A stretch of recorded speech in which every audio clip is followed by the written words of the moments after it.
أحباب بالنساء سيدنا مولانا محمد المختار وآله أطهار أصحاب الأخيار عدد نعم الله وإفضاله. أما بعد, yang sama-sama kita hormati para sepuh masyarakat, para tokoh alim ulama, pemuda, begitu juga ibu-ibu yang hadir, wabil khusus guru mulia kita Habibana Abdurrahman bin Taufik bin Syahab, begitu pula Al-Habib Farhan bin Abdurrahman Al-Bin Hamid dan segenap habaib yang lainnya, dan begitu pula para tokoh daripada Masjid Nurul Falah yang tidak bisa saya sebutkan namanya satu persatu, akan tapi tidak mengurangi rasa rahmat dan hormat saya kepada antum-antum sekalian. Semoga Allah Subhanahu wa taala memanjangkan umurnya beliau-beliau. Semoga Allah Subhanahu wa taala mengangkat daripada penyakit yang ada di pada diri kita. Semoga Allah Subhanahu wa taala membimbing kita kepada jalan yang benar hingga hari kiamat. Amin ya rabbal alamin. Ma'asyiral hadirin rahimakumullah.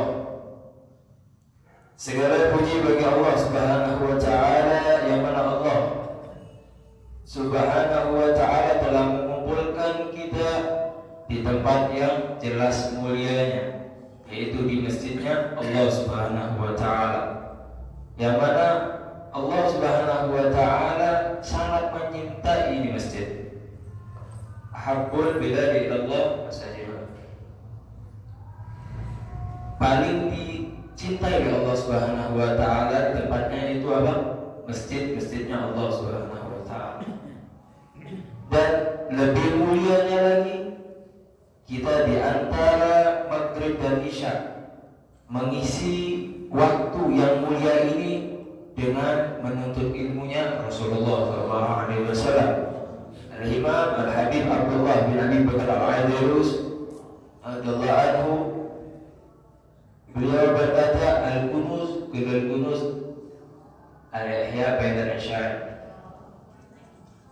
Yang paling berharga, permata yang paling berharga, yaitu menghidupkan waktu di antara maghrib dan isya. Menghidupkan dengan apapun yang berbentuk kebaikan. Alhamdulillah di Masjid Nurul Falah ini telah diadakan yang mana, yaitu majlisul ilm, yang mana Rasulullah SAW berkata kepada sahabatnya, ketika Anda melewati taman dari taman-taman surga, maka hampirilah taman-taman dari surga. Surga, apakah orang tidak mendambakan surga ini? Tentu orang-orang semua mendambakan surga ini. Sahabat bertanya kepada Rasulullah, apa itu taman dari taman-taman surga? Dijawab sahabat Rasulullah, hilaqatul ilm wa majalis dzikr. Majelis ilmu dan juga majelis zikir. Apa itu majelis ilmu? Majelis yang dibahas ilmunya Allah, ilmunya Rasulullah. Qala Rasulullah sallallahu alaihi wasallam, talabul ilm fariidatun ala kulli muslim wa qila muslimah. Menuntut ilmu itu hukumnya wajib bagi seseorang muslim. Ada juga mengatakan muslim laki-laki, begitu juga muslim perempuan. Ada yang bilang muslim di sini umum, laki-laki bisa, perempuan juga bisa. Alhamdulillah ala kulli hal, segala puji bagi Allah Subhanahu wa taala. Allah Subhanahu wa taala telah menakdirkan kita menjadikan orang-orang yang melaksanakan apa yang diwajibkan oleh Allah Subhanahu wa taala, yaitu apa? Menuntut ilmunya Allah Subhanahu wa taala. Hukumnya wajib. Hukumnya wajib menuntut ilmu itu. Apa yang dimaksud wajib di sini? Ilmu yang menerangkan kita untuk lebih dekat lagi kepada Allah dalam masalah ibadat kita, muamalat kita. Contoh dari masalah ibadat, sholat. Jikalau ada seseorang sholatnya kurang benar, jikalau ada orang sholatnya tidak karu-karuan, maka diwajibkan bagi orang tersebut untuk mempelajari ilmu tersebut. Ini yang dimaksud ilmu yang diwajibkan oleh Allah Subhanahu wa Ta'ala. Contoh yang lain, wudu. Wudu menjadi syarat sah orang kalau dia tersebut mau melakukan sholat. Maka jikalau orang tersebut tidak ada ilmu wudu di dalam dirinya, maka diwajibkan bagi dia untuk mempelajari ilmu wudu agar wudunya sah dan juga sholat pun sah. Ma'asyiral hadirin rahimakumullah, semua apapun yang ada di muka bumi ini semuanya dengan ilmu. Semuanya dengan ilmu. Manusia itu dimuliakan oleh Allah Subhanahu wa Ta'ala dengan ilmu. Nabi Adam dimuliakan dengan ilmu. Wa 'allama Adama asma'a kullaha. Allah Subhanahu wa Ta'ala mengajarkan kepada Nabi Adam asma. Apa itu asma? Ilmu. Kullaha, semua yang diajarkan oleh Allah Subhanahu wa Ta'ala kepada Nabi Adam. Sampai itu ilmu sampai ke Nabi Muhammad, sampai dengan kita. Alhamdulillah. Qala Rasulullah sallallahu alaihi wasallam, "Man arada dunya fa'alaihi bil ilm, wa man arada al-akhirah fa'alaihi bil ilm, wa man aradahuma fa'alaihima bil ilm." Kata Rasulullah SAW, barang siapa yang menginginkan dunia. Apa itu dunia? Suatu perkara yang hubungannya dengan dunia. Contoh, mau jadi dokter, mau jadi pilot, maka wajib harus dengan ilmu. Man aradal akhirah, orang yang mau tujuannya akhirat. Apa itu akhirat? Sholat, wudu. Fa'alaihi bil ilm, tentu juga dengan ilmu. Wa man aradahuma, barang siapa yang menginginkan dunia dan akhirat, maka harus wajib belajar dua-duanya. Alhamdulillah ala kulli hal, kita juga diberikan oleh Allah Subhanahu wa Ta'ala mempelajari ilmu-ilmu tersebut. Walaupun tidak semuanya kita pelajari, alhamdulillah kita sudah belajar walaupun setengah. Ma'asyiral hadirin rahimakumullah, tidak cukup dari situ. Kita orang belajar ilmu, tapi Rasulullah SAW menganjurkan kita untuk mengamalkan itu ilmu. Pepatah Arab mengatakan ilmu bila amal kasajri bila sama. Al ilmu bila amal. Ilmu tidak diamalkan itu ibaratkan buah, ibaratkan pohon tidak ada buahnya. Orang yang belajar ilmu, dia tahu ilmu, tapi dia tidak mengamalkan ilmunya tersebut, itu ibaratkan pohon tapi tidak ada buahnya, jadi pacangan. Kalau orang yang punya ilmu harus diamalkan.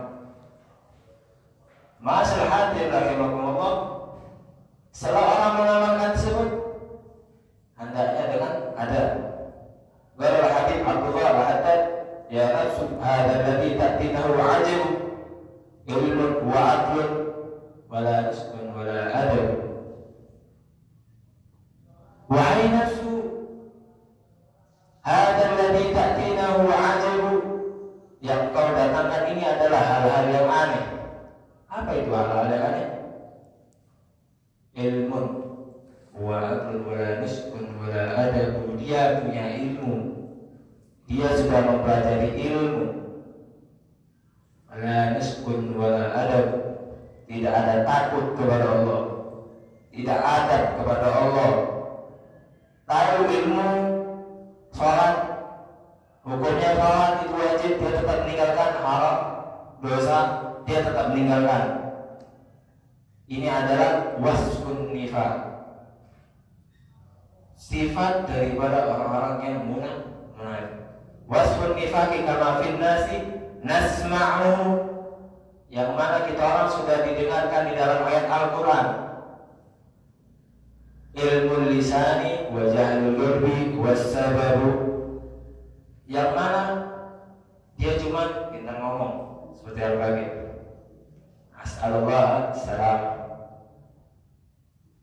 Intinya orang itu kalau sudah punya ilmu, hendaknya dia mengamalkan. Setelah mengamalkan, dia hendak menyebarkan ilmu tersebut. Kalau sudah semuanya komplit, maka laksanakanlah dengan adab takut kepada Allah. Maka tak kaget orang yang sudah punya ilmu, ketika dia disebutkan nama Allah saja, matanya nangis.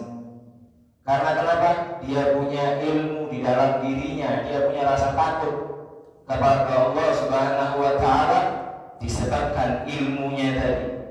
Semoga Allah Subhanahu wa Ta'ala menjadikan kita daripada orang-orang yang belajar ilmu, daripada orang-orang yang bisa menyenangkan hatinya Rasulullah SAW dengan ilmu-ilmu ini. Semoga Allah Subhanahu wa Ta'ala jadikan kita orang-orang yang mengamalkan ilmunya kita, diberkati hidupnya kita, dipanjangkan oleh Allah Subhanahu wa Ta'ala umurnya kita dalam taat, istighfar wal afiyah. Ini mungkin yang bisa Al-Baqi sampaikan. Ana mengucapkan tidaklah perintah dari Habibana Abdurrahman. Ana masih belajar. Walafu minkum. Assalamualaikum warahmatullahi wabarakatuh.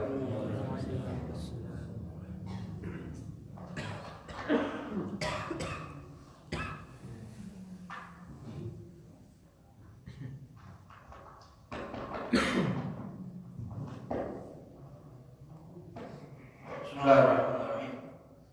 Alhamdulillah, salatu wassalamu ala Rasulillah Sayyidina wa Maulana Muhammad bin Abdullah wa ala alihi wa sahbihi wa man wala la hawla wa la quwwata illa billahi al-aliyyil azim. Rabbi shrah li sadri wa yassir li amri wa hlul 'uqdatam min lisani yafqahu qawli wa saddid lisani wa hdi qalbi bi jahi nabiy wa ala alihi wa sahbihi ajma'in. Amma ba'du. Alhamdulillah, syukur kepada Allah Subhanahu wa Ta'ala memperkenankan kita untuk berkumpul kembali. Kita lama libur, Allah Subhanahu wa Ta'ala masih mengumpulkan kita. Mudah-mudahan di dalam perkumpulan kita berkah Allah Subhanahu wa Ta'ala. Kita berharap kepada Allah Subhanahu wa Ta'ala semoga ibadah kita selama bulan Ramadan diterima oleh Allah Subhanahu wa Ta'ala. Salawat dan sering salam junjung tinggi kepada baginda Nabi Muhammad sallallahu alaihi wasallam, keluarga, sahabatnya dan pengikutnya hingga akhir zaman. Yang saya hormati para habaib, di juga Ustaz Sofian dan para asatidz yang lain, dan abah, bapak, ibu, ikhwan, akhwat rahimani wa rahimakumullah. Alhamdulillah, jadi kita sudah mendengarkan daripada ucapan atau nasihat untuk kita sekalian semua daripada Habib Hafid bin Husain bin Idrus. Beliau tamatan sama seperti saya, daripada Taufik bin Abdul Qadir dan segala keseruan. InsyaAllah bentar lagi dia akan kembali ke keseruan lagi. Mudah-mudahan perjalanan beliau pulang ke keseruan dalam keadaan sehat. Amin. Ma'asyiral abah wal ummahat rahimani wa rahimakumullah. Kita masih berada di bulan Syawal, mungkin di tanggal 26 atau 27 Syawal. Ya, tapi walaupun masih bulan Syawal, alhamdulillah bisa silaturahim lagi di kota Alam. Silaturahim memang anjuran daripada as-salaf saleh kita dahulu. Bahkan Rasulullah SAW juga menganjurkan dari itu pentingnya kita melestarikan daripada silaturahim tersebut. Bahkan ketika Rasulullah SAW menjelang wafatnya, ketika beliau sakit, berkata kepada sahabatnya, "Hai sahabatku, arhamakum arhamakum." Perhatikanlah kekerabatan kalian, adalah garamkan kalian. Saking pentingnya Rasulullah SAW untuk menjaga masalah silaturahim ini. Awal mula daripada silaturahim ini yaitu ketika Nabi SAW ke kota Mekah menuju kota Madinah. Pada saat itu ada salah satu sahabat Nabi Muhammad SAW yang bernama Amr bin Abasah. Bertanya sama Rasulullah SAW, untuk apa engkau diutus di muka bumi ini ya Rasulullah? Maka Rasulullah SAW menjawab, Al-salani bi salatil arham wa kathril awthan wa wahidullah la yusyrika bihi syai'un. Kata Rasulullah SAW menjawab daripada pertanyaan daripada sahabat Nabi yang bernama Amr bin Abasah, bahwasanya aku diutus oleh Allah Subhanahu wa taala untuk menyambung tali silaturahim. Kalau kita perhatikan daripada sabda Nabi ini, Nabi SAW mendahulukan silaturahim baru bakat al-awsan. Bakat al-awsan ini menghancurkan berhala-berhala. Wa yuwahhidullah, dan mengesahkan Allah dan tidak menyebutkan Allah Subhanahu wa taala. Kalau kita lihat daripada kalam Nabi Muhammad SAW, Nabi mengutamakan mengucapkan silaturahim dulu baru masalah tauhid. Dan ini menunjukkan bahwasanya semakin besar itu silaturahim. Ya. Tapi jangan ketika di bulan Syawal itu kan silaturahim. Ketika orang lebaran baru silaturahim. Tapi diusahakan setiap waktu ataupun dekat dengan daripada orang tuanya setiap hari. Kalau enggak, seminggu sekali, sebulan sekali. Jangan sampai rumah dekat sama orang tua atau dengan keluarga yang lain nak menunggu lebaran ataupun nak menunggu acara pernikahan ataupun pas ada salah satu kena musibah baru nak berkumpul. Tapi silaturahim ini sangat penting yang diajarkan oleh baginda Nabi Muhammad SAW dan harus kita lestarikan walaupun kemarin sempat dilarang mudik. Nah, tapi setelah itu dibuka lagi, nah dianjurkanlah kita untuk bersilaturahim penting itu. Memang dianjurkan oleh Rasulullah Sallallahu Alaihi Wasallam. Bahkan dikatakan dalam hadis Nabi Sallallahu Alaihi Wasallam, silaturahim itu mu'allaqatun bil 'arsy. Silaturahim ini bergantungan dengan 'arsy Allah Subhanahu wa taala. Wa man wasalani, kata Nabi, wasalahullah. Barang siapa yang menyambung silaturahim, wasalahullah, maka Allah akan menyambung semua orang tersebut. Wa man qata'ani, qata'allah. Barang siapa yang memutus tali-tali silaturahim, maka Allah SWT akan memutus hubungan dengannya. Nah, ketika sangkin luar biasanya masalah silaturahim ini, dan silaturahim ini juga tidak merugikan kepada kita sekalian semuanya. Mereka kadang-kadang walaupun dia berangkat keluar kota menuju pelosok sana sini, keluar duit yang banyak, itu tidak merugikan bagi dia. Bahkan menambahkan rezeki bagi dia. Diberikan rezeki oleh Allah SWT nanti tidak bisa tersangkut, dan yang paling penting yaitu diberikan oleh Allah SWT dijauhkan daripada mati 10 khatimah. Orang yang menghubungkan tali silaturahim, menyambung tali silaturahim, dijauhkan daripada mati yang buruk dan dijauhkan daripada bala makruh dan sesuatu yang tidak dia senangi, juga dijauhkan oleh Allah SWT dan ditambahkan umurnya oleh Allah Subhanahu wa taala. Nah, jadi saudara, kita yang mungkin masih saling bermusuhan atau saling itu dan ini kesempatan bagi kita untuk menyambung tali silaturahim sama mereka. Bahkan dikatakan oleh Nabi Muhammad SAW, mana ayatnya, mana hadisnya saya lupa, intinya sedekah yang paling yang paling cepat dibalas oleh Allah Subhanahu wa taala itu kalau kita menyambung silaturahim sama wong yang musuhi kita. Itu yang paling cepat. Bahkan kalau kita memberikan sesuatu sama dia ataupun apapun sudah kepada orang musuh kita, itu paling cepat pahala yang diberikan oleh Allah SWT. Ibadah yang paling cepat diberikan oleh Allah SWT, ibadah menyambung silaturahim orang yang memusuhi kita. Mudah-mudahan sedikit pembukaan ini daripada mengenai ibadah silaturahim ini, semoga kita selalu menjaga hubungan tali silaturahim kita hingga kita berikan kemudahan oleh Allah Subhanahu wa taala di dalam urusan kita. Amin ya rabbal alamin. Ma'asyiral aba wal ummahat, tadi dibahas oleh ibadah Sayyidul Hafiz al-Idrus mengenai ibadah ilmu, dan ilmu itu dibutuhkan diamalkan sebagaimana kemarin pengajian kita yang lalu mengenai seseorang apabila kita membaca 100 membaca ilmu dengan umur 100 tahun dan mengumpuli kitab sudah banyak 1000, namun tidak bisa membuat kita mendapat rahmat daripada Allah Subhanahu wa taala, itu orang yang rugi. Walaupun kita seandainya belajar tak lebih dari 100 tahun tapi tidak mendapatkan rahmat daripada Allah melalui ilmu, itu orang yang rugi. Supaya mendapatkan rahmat daripada Allah Subhanahu wa taala, yaitu bil amal. Jadi disampaikan ilmu itu butuh untuk diamalkan. Wa an laisa lil insani illa ma sa'a.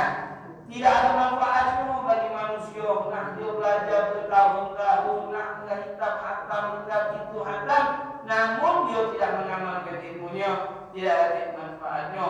Akan tetapi dalam ayat ini wa an laisa lil insani, tidak ada manfaatnya bagi manusia kecuali apa yang diusahakan. Yang maksudnya apa? Mengamalkan ilmu. Apa yang dia dapatkan diamalkan semua. Mudah-mudahan anak dan antum sekalian bisa mengamalkan ilmu apa yang kita dapatkan daripada lisan-lisan daripada ulama yang menyambung daripada ucapan baginda Nabi Muhammad sallallahu alaihi wasallam. Dan sekarang kita melanjuti di dalam pelajaran kita dalam kitab Ayyuhal Walad Imam Al-Ghazali, wal imanu dhalum bil lisan wa tasdiqun bil janan wa amalun bil arkan wa dalilul a'mal aktsar min an yuhsa wa in kana al-'abdu yablughul jannah bi fadlillahi ta'ala wa karamihi lakin ba'da an yasta'idda bi ta'atihi wa ibadatihi li'anna rahmatullah qaribun minal muhsinin. Walau ila ibad yablughu bi mujarradil iman qulna na'am, lakin mata yablughu wa kam min 'ababati qa'udin yaqtauha ila yasmila fa'awadu tilkal 'ababatul iman pasti menggola.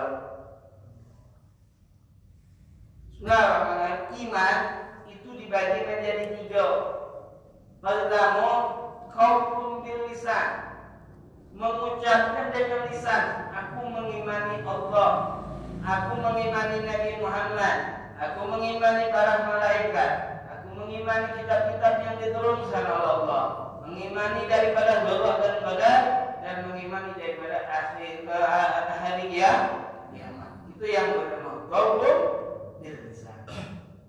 Dan yang kedua, wa tasdiqun bil janan, tidak bisa hanya ngomong dengan lisan, tapi harus mempercayainya di dalam hati.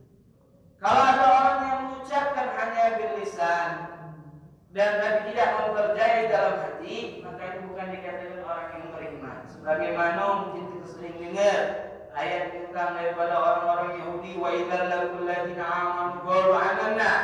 Apabila bertemu daripada orang-orang yang beriman, mereka mengucapkan aku beriman, aku beriman. Tapi hati tidak beriman. Kenapa? Wa idza khala ila syaitin, kalau dia sudah berpisah daripada orang yang beriman, balik lagi setan-setan mereka. Kembali lagi berhala. Jadi iman yang pertama harus mengucapkan dengan lisan, dan kedua percaya dengan di dalam hati. Dengan keyakinan inilah, dengan keimanan inilah itu diibaratkan seperti apa? Kalau tanam pohon itu awalnya akar, Nah akar. Nah dari akar itu akan tumbuh apa namanya? datang lagi, ganti. Nah dari hasil keyakinan itulah kita juga akan bisa mendapatkan rahmat dari Allah Subhanahu wa Ta'ala dan Nabi juga rasa takut sama Allah. Dengan ada rasa keyakinan, maka kita dengan ada rasa keyakinan dan keimanan akan mendapatkan rahmat dari Allah. Dapat rahmat timbul daripada rahmat Allah dan timbul juga dalam hati kita takut sama Allah Subhanahu wa Ta'ala.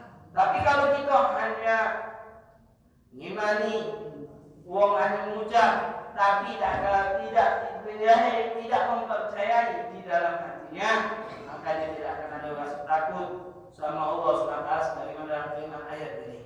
Orang-orang yang Yahudi dia takut sama wong muslim yang baik, tidak takut sama Allah Subhanahu wa Ta'ala.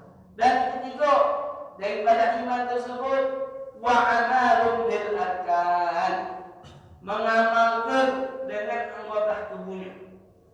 Mengamalkan dengan anggota tubuhnya. Maksudnya anggota tubuh yang ada di dalam diri kita yang diberikan oleh Allah SWT. Contoh yang pertama, mata.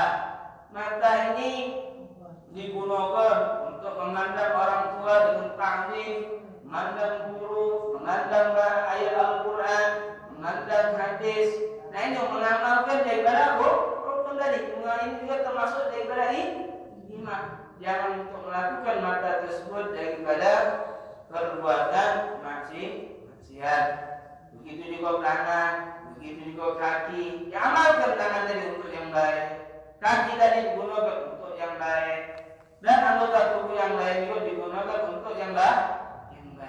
Karena kita dituntut oleh Allah Subhanahu wa Ta'ala untuk beribadah. Karena ayat ini kita kan sering dengar apa? Wa ma khalaqtul jinna wal insa illa liya'budun. Tidaklah Allah ciptakan kita, tidaklah Allah ciptakan jin dan manusia kecuali untuk beribadah kepada Allah. Beribadah kepada Allah itu bukan hanya satu anggota, seluruh anggota tubuh kita yang digunakan untuk ibadah kepada Allah Subhanahu wa Ta'ala. Nah, ada satu cerita. Ada 3 orang. 3 orang ini daripada sahabatnya Rasulullah SAW. Dan 3 sahabat ini kepengen nak jadi orang yang ahli ibadah. Mengapa? Memang dituntut Allah untuk jadi orang yang ahli ibadah dan dituntut untuk jadi orang yang bertakwa supaya dekat dengan Rasulullah, supaya dapat surga bersama Rasulullah SAW.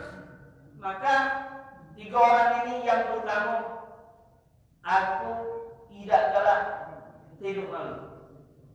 Tidak galak tidur malam. Artinya bukan sendiri begadang malam untuk ibadah kepada Allah Subhanahu wa Ta'ala. Sampai subuh. Dari saat sampai subuh dia untuk menghidupkan malam untuk beribadah kepada Allah Subhanahu wa Ta'ala. Kedua sahabat ini ngomong, aku nak berpuasa setiap hari. Aku nak berpuasa setiap hari. Tidak hanya puasa Senin sampai Kamis atau puasa sunnah-sunnah yang dianjurkan. Tapi aku nak puasa setiap hari, kecuali hari-hari yang dilarang ya. Seperti apa? Idul Fitri, Idul Adha, Ayam Tasyrik, itulah nak puasa tak daging gitu deh. Dan nanti kita mau ada makan siang kambing dan juga puasa. Awalnya di hari Tasyrik dan Idul Adha wa Idul Fitri untuk dia berpuasa. Nah ini sahabat ini pengen puasa seharian, kecuali hari-hari yang dilarang ya. Dan yang ketiga, sahabat ini ngomong, aku tidak galak menikah. Aku tidak galak menikah. Kenapa? Karena aku tidak galak menikah ini kenapa? Karena orang yang menikah ini banyak alasannya. Kenapa tidak beriman sekalian? Kenapa tidak sholat berjamaah? Ya orang ini ngantar anak sekolah, inilah dan itulah alasannya. Sebenarnya itu kalau aku tidak galak menikah. Aku tidak galak menikah. Aku sahabat ini. Akhirnya ucapan 3 sahabat ini terdengar oleh Rasulullah SAW.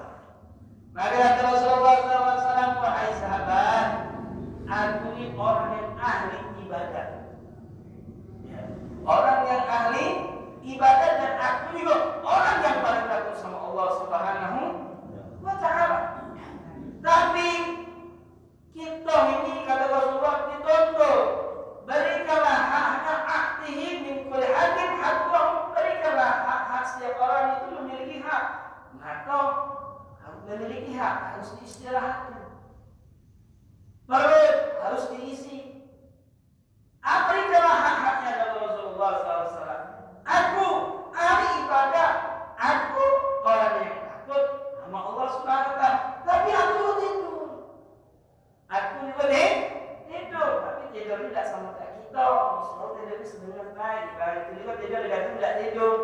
Kalau kita kan tidurnya dari isya sampai subuh siang. Ya. Terus juga kata Rasulullah SAW, aku ini berpuasa. Tapi artinya aku tidak berpuasa. Dan aku nikah banyak. Rasulullah kan? Lebih dari 12 ya? Ya, 12. Ada Rasulullah SAW makan daripada kalam yang Rasulullah SAW akhirnya 3 hari menurut apa yang dikatakan oleh Rasulullah SAW. Intinya beribadah kepada Allah Subhanahu wa taala itu yaitu meyakini dan ikhlas juga beribadah kepada Allah Subhanahu wa taala. Wa dalilul a'mal. Dalil untuk kita mengamalkan banyak ya tidak terhitung kita untuk mengamalkan apapun tidak terhitung bisa dari cara amalan kita bangun malam, sholat, ngaji Quran, terserah sudah. Ya, Krishna cita. Hiduplah supaya teringat kehendak kita. Aku nak bangun malam nak digantikan orang min supaya tidak dikatakan orang-orang yang mahdi bangun malam. Aku nak jadi orang yang hafal Quran lah supaya di akhirat aku menjadi orang yang hafal Quran. Aku nak jadi hobi sholat lah supaya aku dikatakan orang yang ahli sholat. Ya, terserah. Sekali saya itu terserah apa yang kita kehendaki. Terus juga wa in kana al-'abdu yatlubul jannah bi fadlillah ta'ala wa karamihi. Kalau ada seorang hamba, aku pasti masuk surga. Intinya aku yakin deh, aku beriman dalam hati dan ucap, aku pasti akan masuk ke surga.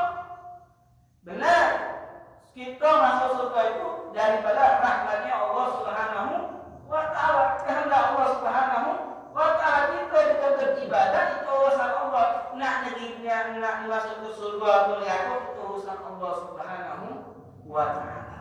Ya, ada orang yang ahli ibadah dimasukkan neraka oleh Allah Subhanahu wa ta'ala sudah. Dosa kita komen. Penting yang kita cari rahmatnya Allah Subhanahu wa ta'ala, ridhonya Allah Subhanahu wa ta'ala. Orang yang ahli maksiat dimasukkan ke dalam surga itu urusan Allah Subhanahu wa ta'ala. Tapi yang mau mengucapkan apa intinya aku masuk surga cukup dengan mengimani Allah Subhanahu wa ta'ala, tidak menyekutukan Allah Subhanahu wa ta'ala. Nah, nak dapat rahmat dari Allah tentu melalui hal-hal yang baik. Melalui hal-hal yang bagus. Tidak bisa dengan melakukan maksiat. Tentu yang baik-baik dengan hal yang baik itulah insya Allah mendapatkan rahmat daripada Allah Subhanahu wa ta'ala. Inna rahmatullah qaribun minal muhsinin. Sesungguhnya rahmat Allah Subhanahu wa ta'ala itu dekat daripada orang-orang yang baik. Terus juga bahas oleh ikhwan wal aba rahimani wa rahimahkumullah. Diibaratkan semacam inilah. Ada orang nak nanam apalah buah yang mahal itu dijadikan dunia ini. Sudah buah apel ibarat tadi. Supaya apel itu nak sukses tapi tidak galak gawe dia, nyantai deh. Tidak galak diurusnya. Tak bakal panen dengan sukses. Begitu juga orang, ayah itu nak masuk surga, elak iman. Tidak ada kata tembus untuk masuk surga kecuali melakukan hal-hal yang baik. Begitu juga orang yang menanam nak tanaman yang tadi sukses, yaitu memperhatikan daripada tanamannya nanti. Terus kita bahas juga ikhwan apa rahimani wa rahimahumullah. Nah, lakin mata ya buku kalau seandainya ada ngomong semacam tadi, ada apa namanya? Aku intinya beriman sudah kepada Allah Subhanahu wa ta'ala. Tapi sampai kapan? Nah, sampai kapan dia bisa masuk ke surganya Allah Subhanahu wa ta'ala? Benar, orang yang meninggal selama dia masih mengimani Allah Subhanahu wa ta'ala tetap masuk surga. Namun dia tidak menyebutkan Allah Subhanahu wa ta'ala. Sampai kapan lagi nak masuk surga? Dia berapa lama menunggu? Berapa lama menunggu? Berapa lama dia nak menunggu masuk surganya? Waktu min aqabati qudin. Berapa banyak kesulitan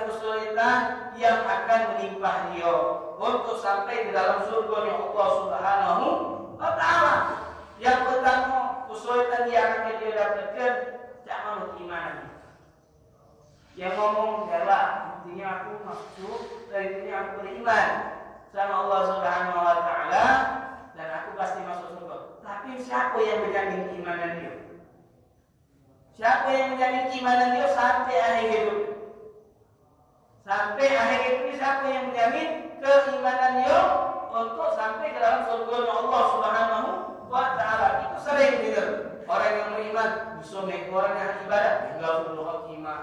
Ada orang yang ahli maksiat begitu tobat meninggal. Seperti itu siapa? Imam Barsisa sering kita dengar orang yang ibadah, orang yang doanya mustajab meninggal surga khotimah. Jadi tanya kalau orang-orang yang semacam ini intinya aku mengimani Allah, tidak usah sholat, tidak usah puasa bagi aku pasti aku masuk surga. Tapi siapa yang jamin dia sampai akhir hidupnya bisa meninggal daripada mengucapkan kalimat la ilaha illallah? Itu yang pertama. Itu yang pertama, apakah dia akan selamat keimanan dia tadi ketika dia mengaku cukup daripada iman Allah Subhanahu wa taala. Terus juga ma'asyiral ikhwan wal ahbab rahimani wa rahimakumullah. Yang kedua, sampai kapan dia tadi masuk surga ini? Berapa tahun dia nunggu? Dikatakan orang ahli maksiat itu masuk sehari jam kurang lebih 500 sampai 50 tahun. Selama satu hari telah mengatakan 50 tahun akan 200 tahun. Tanya kalau seandainya dia itu benar tinggal dalam keadaan Islam, beriman, tapi sampai kapan dia masuk surganya? Lama dia bilang, tapi dia akan Allah Subhanahu wa taala. Namun istilahnya dicuci dulu lah, dikotor, dibersihkan dahulu. Namun ini ada tanda-tandanya tetap ada tanda-tandanya. Wong yang habis melakukan gawe bersih capek sampai ke wong ini makanya gawe capek. Begitu juga yang benar ngaku sudah disiksa di dalam lama ketika dia masuk surga diingat. Kayak budak yang sebelum dalam ngaku. Dari sampai ngaku dulu lah. Ada tanda-tandanya. Bukan ketika dia seperti seperti orang yang masuk surga. Mudah-mudahan kita sekalian dijauhkan daripada tapi akan Allah Subhanahu wa taala. Juga Al-Imam Hasan Basri yaqulu Allah taala bi 'ibadihi yaumil qiyamah. Ya 'ibadi al-jannata bi rahmati waqtasimuha bi'amalikum. Kata Al-Imam Hasan Basri, beliau berkata dalam firman Allah SWT kepada hambanya nanti di hari kiamat, udkhulu, masuklah kalian wahai hamba-hambaku ya al-jannah, mana ke surga. Kata Rasulullah, ke surga birahmati, dengan sebab rahmatku, waqtasimuha, dan bagilah surga itu dengan amal-amal kalian. Ini yang dikatakan oleh Imam Hasan Basri.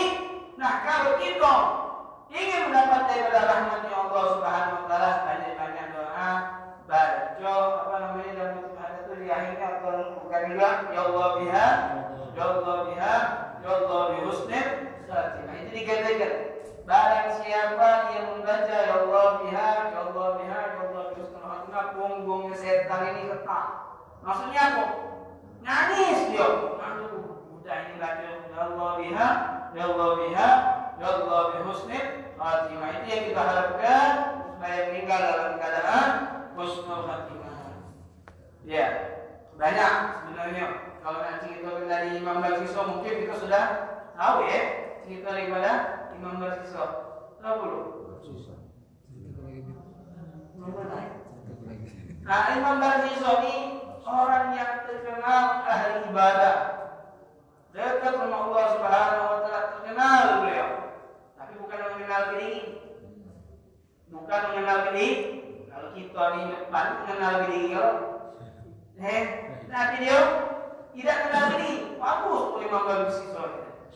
Doa mustajab, meminta doa kenal langsung bertobat kepada Allah Subhanahu wa taala. Pada saat itu ada anak seorang raja ini memiliki putri. Yang mana putri ini sakit di dibawa ke dokter, bawa ke tabib manapun, tidak sembuh. Tidak sembuh. Dibawa ke dokter ini, dibawa dokter ini, dibawa tabib ini, dibawa tabib itu, tidak sembuh. Maka ada terlintas daripada setan biasanya bahwa kau bawa ke salah satu ulama yang terkenal. Namanya Imam Basisi. Imam Basisi.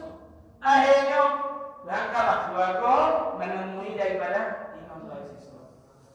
Ya, pertemuan tersebut warga daripada raja tadi ngomong sama Imam Basisi, wahai Imam Basisi, tolong obati anakku ini.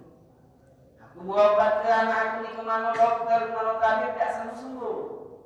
Maka kata Imam Basisi, ya sudah, baliklah langsung aku doa.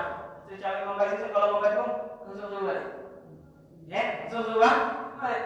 Kalau sudah selesai langsung balik. Tapi ini raja kasih mesej ke Basir, tunggu biar tetaplah anak ini di sini. Sampai benar-benar sembuh. Nanti kau balik ke rumah belum sembuh, sampai lagi melawan nih. Akhirnya kata raja tadi, tidak, anakku aku tetap di sini sampai sembuh. Sampai sehat. Tapi masih tak jangan boleh. Dipaksa oleh raja. Akhirnya kembali apa boleh buat. Akhirnya beli mau anak raja yang gadis tadi, yang seorang putri tadi.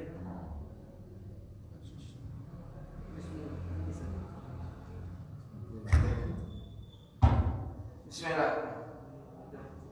Akhirnya orang seorang raja tadi menerima daripada putri daripada seorang Imam Basisi tadi, menerima anak raja tadi, seorang putri diobati, namun pandang mata setiap hari ngawasi anak dari ngawasi gadis tadi, timbullah syahwat manusia itu bisa syahwat, akhirnya ingin melakukan perbuatan zina.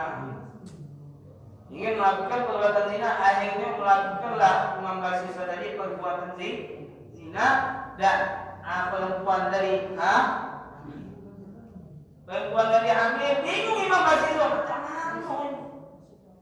Setan biasanya mulai daripada kamu tahuan, ngomong deh kau bunuh sakit macam jawaban lagi sudah. Sakitnya tidak baca jawaban lagi. Maka walhasil dibunuh oleh Imam Basisi putih tadi. Maka pada waktu itu juga seorang raja tadi pengen nanti mana, pengen melihat anaknya tadi. Jadi kamu mengunjungi kepada Imam Basisi, nanya Imam putri aku, wahai Imam Basisi. Bagaimana? Ada Imam Basisi, putri kau tidak baca selamat lagi, tidak baca semata lagi, sudah meninggal. Kenapa baca kabarnya? Dia mohon maaf, aku tidak sempat ngabarin kau, wahai raja, wahai Tuhan, tidak sempat lagi untuk ngabarin kau. Di mana di kuburnya? Aku tidak tahu kuburannya di mana. Dipaksa, akhirnya dia tahu maksud kuburannya di situ. Dibuka kuburannya, ada tanda-tanda pembunuhan. Maka Imam Basisi pada saat itu digeret oleh raja tadi, dikeluarkan waktu, ditunjuk ke semua masyarakat, ini orang yang ahli maksiat yang sudah membunuh anak. Maka pada satu digeret, diseret, dia masukkan ke hausan. Maka ada setan bisikan, minum dah itu. Ini kita selalu ketika apa itu sudah menunggu, ada yang minum saja. Dimudah oleh Imam Basisi. Jika diminum oleh Imam Basisi, sudah meninggal lagi setan dalam keadaan suhul khatimah. Penting begitu orang yang ahli ibadah. Kita ini bukan orang yang ahli ibadah. Kita dari itu banyak lagi Quran Allah. Macam kalimat ya Allah bi husnil khatimah. Maaf ya Bapak, wal ummahat rahimani wa rahimakumullah. Selanjutnya, ayyuhal walad, wahai anak, ma lam ta'mal lan tajidil ajra. Kalau kalian tidak mengamalkan, maka kalian tidak akan mendapatkan pahala. Kita diam deh di rumah, tidak bergerak tangan, tidak bergerak kaki, tidak bergerak mata, diam deh pilih namun maka tidak dapatkan pahala. Tapi kalau kaki ini bergerak, digunakan untuk mencari rezeki, untuk menghidupi keluarga dan menghidupi daripada orang yang membutuhkan, pahala ini kaki tadi mendapatkan pahala. Imam Sayyidina Utsman bin Affan radhiyallahu taala anhu, yang terkenal kayu.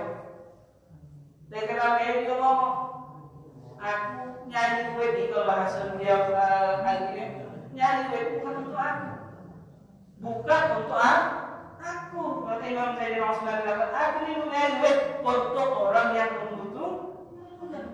Kata Sayyidina Utsman bin Affan. Terus itu, tangan kita gunakan untuk melakukan menolongmu ataupun yang lain atau lagi sudah dibahas. Bahkan lalu kita akan mendapatkan pahala. Bisa tak mati dalam dosa? Bisa kalau melihat maksiat. Kaki bisa tak Allah? Bisa kalau berjalan ke tempat maksiat. Tangan bisa melakukan dosa? Bisa kalau jauh melakukan perbuatan dosa. Jadi walhasil balam ta'mal lam tajid al-ajra. Apabila kamu tidak mengamalkan, maka tidak akan mendapatkan pahala. Mumpung anggota tubuh kita masih sehat, anggota semuanya masih sehat, gunakanlah sesuatu yang baik-baik sehingga mendapatkan pahala yang besar yang diberikan oleh Allah Subhanahu wa taala. Ruqyah. Ruqyah maksudnya anna rajulan min bani Israil 'adada Allah taala 70 sanah.